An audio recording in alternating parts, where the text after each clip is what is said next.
হবে। মাননীয় স্পিকার, আমার দক্ষিণ সুরমা, ফেঞ্চুগঞ্জ, বারাগঞ্জ এবং সিলেট 3 আসন গত 19 বছর ফেসিস্টরা একটা ফুটও ডেভেলপমেন্ট করেনি। মাননীয় স্পিকার, আমি সর্বপ্রথমে আমাদের ফেঞ্চুগঞ্জের এমপির বক্তব্যের তীব্র তীব্র তীব্র প্রতিবাদ জানাচ্ছি। মাননীয় স্পিকার, কেন?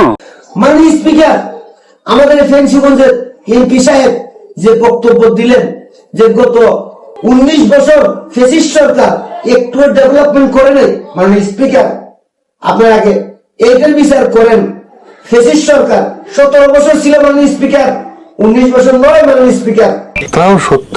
মাননীয় স্পিকার, একজন সংসদ সদস্য হিসেবে সংসদ ভবনে দাঁড়াইয়া মিথ্যা কথা বলাটা গুড় অপরাধ। মাননীয় স্পিকার, তাই আমি আগে এই ফেঞ্চুগঞ্জের এমপির সর্বোচ্চ বিচার দাবি করছি।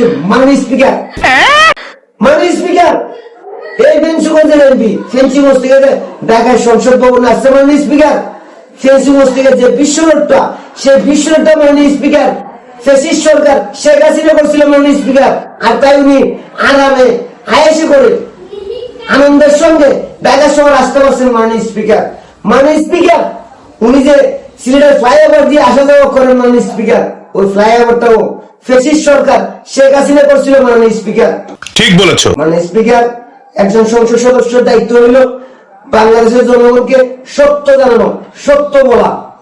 কিন্তু মাননীয় স্পিকার, মাননীয় সংসদ সদস্য মিথ্যে বলে সর্বপ্রথমে সংসদ ভবনকে কলঙ্কিত করছে। মাননীয় স্পিকার, এই অপমান আমি সহ্য করব। আর তাই আমি এই এমপি মানে ফেঞ্চুগঞ্জের এমপি সাহেবের প্রতি তীব্র প্রতিবাদ জানাই। মাননীয় স্পিকার, মিথ্যা কথা বলার জন্য। মাননীয় স্পিকার, একজন সংসদ সদস্য যদি মিথ্যা কথা বলে মাননীয় স্পিকার, তাহলে মাননীয় স্পিকার সাধারণ জনগণ কি করবে? মাননীয় স্পিকার, ছোট ছোট জন্ম বাচ্চারা কি শিখবে? মাননীয় স্পিকার, মিথ্যা কথা শিখবে। মাননীয় স্পিকার, মাননীয় স্পিকার, আমাদের সংসদ সদস্য বলছেন বাংলাদেশের ডেভেলপমেন্ট কোনো কিছুই করে নাই ফেসিস্ট সরকার। মাননীয় স্পিকার, মেট্রো রেল কে বানিয়েছে? মাননীয় স্পিকার বলেন। মাননীয় স্পিকার, মাননীয় স্পিকার, পদ্মা সেতু কে বানিয়েছে? মাননীয় স্পিকার, মাননীয় স্পিকার বলেন। এলিভেটেড এক্সপ্রেস এগুলো কে বানিয়েছে? মাননীয় স্পিকার, মাননীয় স্পিকার আপনি বলেন।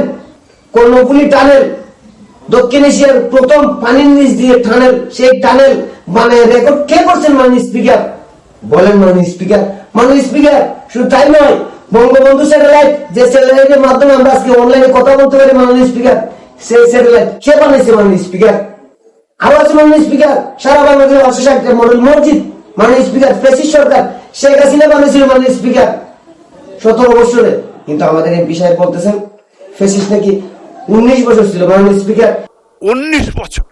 মাননীয় স্পিকার, একজন সংসদ সদস্য যদি সংসদ ভবনে দাঁড়াইয়া এভাবে মিথ্যাচার করে মাননীয় স্পিকার, তাহলে জাতি কি শিখবে? মাননীয় স্পিকার, কি আশ্চর্য কথা।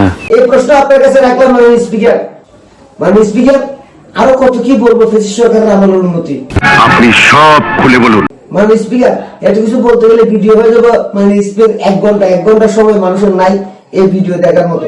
তাই মাননীয় স্পিকার, আপনার কাছে আমি শেষ অনুরোধ করতে চাই, যে যা করছে মাননীয় স্পিকার তা স্বীকার করতে হবে।